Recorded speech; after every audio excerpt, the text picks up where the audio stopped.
নমস্কাৰ, এটা নতুন ভিডিঅ'লৈ আপোনাক স্বাগতম জনাইছোঁ। আহক চাই লওঁ আজিৰ দিনটোৰ কেইটামান গুৰুত্বপূৰ্ণ খবৰ। আৰু এইবাৰ গৌৰৱ গগৈক লৈ বিস্ফোৰক মন্তব্য কৰিছে ভূপেন বৰাই। গৌৰৱ গগৈৰ বাবে মই একো নহয়। ইমান দিনে গুৰুত্ব দিয়া হ'লে ঘৰলৈ আহি গৌৰৱ গগৈয়ে মাফ খুজিব লগা নহ'লহেঁতেন। কংগ্ৰেছত এজন শিক্ষকৰ সন্তানৰ কোনো মূল্য নাই। আৰু এই বুলি বিস্ফোৰক মন্তব্য কৰিছে ভূপেন বৰাই।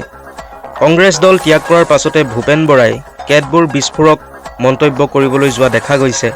22 ফেব্ৰুৱাৰীৰ পূৰ্বে কংগ্ৰেছৰ বিষয়ে সকলো কথা কৈ যাম বুলি বিস্ফোৰক মন্তব্য ভূপেন বৰাৰ। আৰু এইবাৰ গৌৰৱ গগৈয়ে হিন্দু কংগ্ৰেছ কৰ্মীক অনাগত 3টা দিনত ৰোজা ৰাখিবলৈ আহ্বান জনালে। প্ৰতিগৰাকী হিন্দু কংগ্ৰেছ কৰ্মীক অনাগত 3টা দিন ৰোজা ৰখাৰ আহ্বান জনালে গৌৰৱ গগৈয়ে। কংগ্ৰেছৰ প্ৰতিগৰাকী নিষ্ঠাবান কৰ্মীয়ে অন্তত অনাগত 3টা দিনৰ বাবে ৰোজা ৰাখক।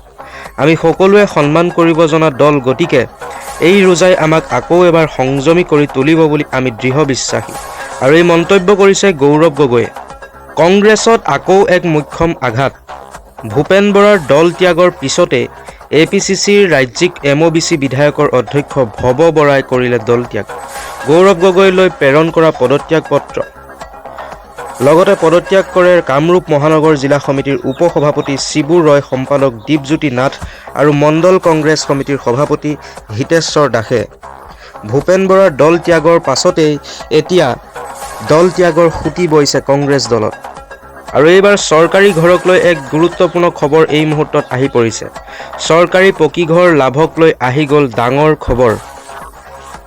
গোহালি ঘৰ, হাঁহৰ গঁৰাল, কেঁচা ঘৰ বুলি ফটো দিয়াসকল পৰিব বিপদত।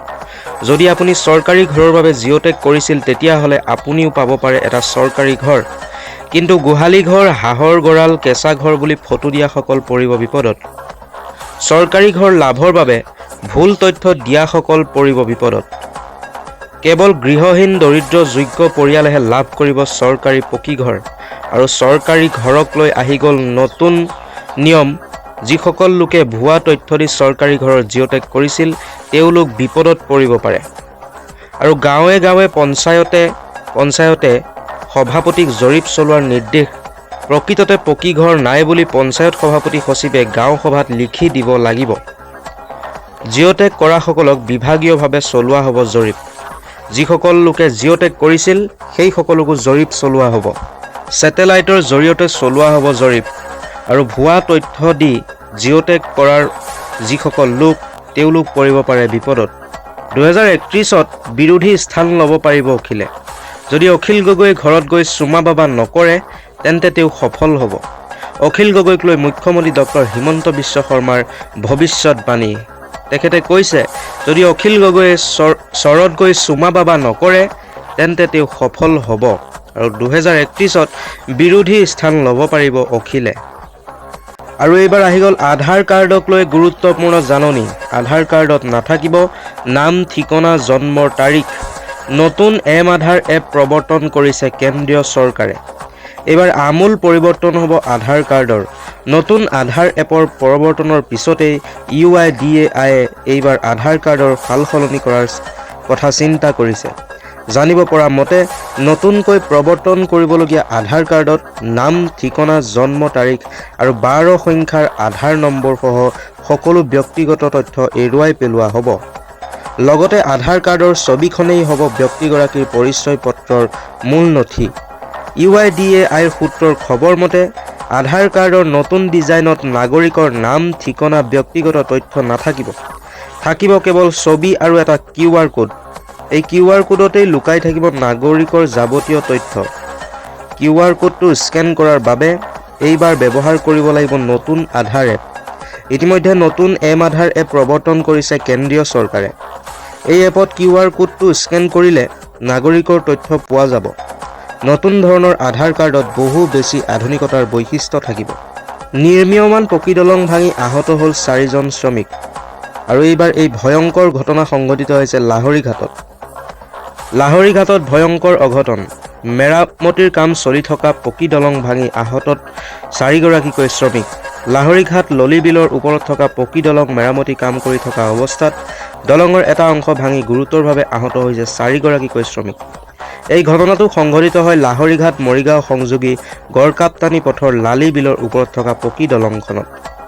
উল্লেখ্য যে ঠিকাদাৰৰ ময়মতালিৰ বাবেই এনে দুৰ্ঘটনা সংঘটিত হয় বুলি স্থানীয় ৰাইজে অভিযোগ কৰিছে। ৰাজ্যৰ ৰাজনীতিৰ বিগ ব্ৰেকিং নিউজ। এইবাৰ কংগ্ৰেছ ত্যাগ কৰিব দেৱব্ৰত শইকীয়াই। এই মুহূৰ্তত জনাইছো গুৰুত্বপূৰ্ণ খবৰ। কংগ্ৰেছ ত্যাগ কৰিব দেৱব্ৰত শইকীয়াই। ভূপেন বৰাই কংগ্ৰেছ দল ত্যাগ কৰাৰ পাছতেই এতিয়া দল ত্যাগৰ জোৱাৰ উঠিছে কংগ্ৰেছত। কংগ্ৰেছত আৰম্ভণি হৈছে খহনীয়াৰ আৰু বিধানসভা নিৰ্বাচনৰ পূৰ্বে আন এক মুখ্যম আঘাতৰ সন্মুখীন হ'ব পাৰে কংগ্ৰেছ দল। এইবাৰ দল এৰিবলৈ সাজু হৈছে নাজিৰাৰ বিধায়ক দেৱব্ৰত শইকীয়া। বিধানসভা নিৰ্বাচনৰ পূৰ্বেই দেৱব্ৰত শইকীয়াই দল ত্যাগ কৰাৰ আশংকা ব্যক্ত কৰা হৈছে। সূত্ৰ অনুসৰি বিজেপিৰ সৈতে যোগাযোগত আছে বিৰোধী দলপতি দেৱব্ৰত শইকীয়া। ৰাজ্যসভাৰ টিকট নিশ্চিত হ'লেই বিৰোধী দলপতি দেৱব্ৰত শইকীয়াই যোগ দিব পাৰে বিজেপিত। 16 মাৰ্চত অসমৰ 3খন আসনৰ বাবে অনুষ্ঠিত হ'ব ৰাজ্যসভাৰ নিৰ্বাচন। ভূপেন বৰাৰ ঘৰতেই গৌৰৱ গগৈক সকীয়াই দিছিল দেৱব্ৰত শইকীয়াই। ভূপেন বৰাই দল যদি এৰে তেন্তে তেওঁ দল এৰাৰ হুংকাৰ দিছিল। কংগ্ৰেছৰ প্ৰাক্তন মুখ্যমন্ত্ৰী হিতেশ্বৰ শইকীয়াৰ পুত্ৰ দেৱব্ৰত শইকীয়া 2011, 2016 আৰু 2021 চনৰ নাজিৰা সমষ্টিৰ পৰা বিধানসভালৈ নিৰ্বাচিত হৈ আহিছে দেৱব্ৰত শইকীয়া। অচিৰেই অসমত নিৰ্বাচন, বিহুৰ গুৰুত্ব বুজি ঘোষণা কৰা হ'ব দিন। সংবাদমেলত ঘোষণা ভাৰতৰ নিৰ্বাচন আয়োগৰ। আহিবলগীয়া নিৰ্বাচনত অসমৰ সকলোকে ভোটদানৰ অধিকাৰ সাব্যস্ত কৰিবলৈ আহ্বান নিৰ্বাচন আয়োগৰ। নিৰ্বাচন আয়ুক্তই কয়, অসমত এছআৰ ৰূপায়ণ কৰাৰ লক্ষ্যই আছিল কোনো অযোগ্য ভোটাৰ তালিকাত থাকিব নোৱাৰিব। অসম বিধানসভাৰ নিৰ্বাচনৰ প্ৰস্তুতিক লৈ বুধবাৰে হোটেল ৰেডিসন ব্লুত ভাৰতৰ নিৰ্বাচন আয়োগে সম্বোধন কৰে সংবাদমেলৰ। দেশৰ মুখ্য নিৰ্বাচনী আয়ুক্তৰ নেতৃত্বত দুদিনীয়া কাৰ্যসূচীৰে 16 ফেব্ৰুৱাৰীলৈ অসমলৈ অহা নিৰ্বাচন আয়োগৰ দলটোৱে সম্বোধন কৰে সংবাদমেল। বিগত 2টা দিনত পঞ্জীয়কৃত ৰাজনৈতিক দল, মুখ্য সচিব, আৰক্ষী সঞ্চালক প্ৰধান, জিলা নিৰ্বাচনী বিষয়া, জ্যেষ্ঠ আৰক্ষী অধীক্ষকসকলৰ সৈতে সুকীয়াকৈ বৈঠকত বহিছিল নিৰ্বাচন আয়োগৰ দলটো।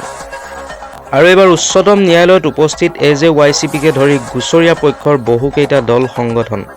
নাগৰিকত্ব সংশোধনী আইন 2019ৰ বিৰুদ্ধে উচ্চতম ন্যায়ালয়ত বিনা বিচাৰে পৰি থকা 237টা গোচৰৰ বহু প্ৰত্যাশিত শুনানি প্ৰায় 2 বছৰৰ পিছত আজি মুখ্য ন্যায়াধীশ সূৰ্যকান্ত, ন্যায়াধীশ জয়মাল্য বাগচি আৰু ন্যায়াধীশ বিপুল M পাঞ্চালীৰ 3জনীয়া বিচাৰপীঠত অনুষ্ঠিত হ'ব। 2024 চনৰ 19 মাৰ্চত তদানীন্তন মুখ্য ন্যায়াধীশ ধনঞ্জয় যশৱন্ত চন্দ্ৰচূড়, ন্যায়াধীশ JB পাৰ্দিৱালা আৰু ন্যায়াধীশ মনোজ মিশ্ৰৰ 3জনীয়া বিচাৰপীঠত অনুষ্ঠিত হোৱাৰ পিছত আজিলৈকে এই গোচৰৰ কোনো শুনানি অনুষ্ঠিত হোৱা নাছিল। আৰু আজিৰ বাবে গুৰুত্বপূৰ্ণ খবৰ আছিল ইমানেই। পৰৱৰ্তী খবৰসমূহ পাই থাকিবলৈ চেনেলটো ছাবস্ক্ৰাইব কৰি ল'ব। ধন্যবাদ।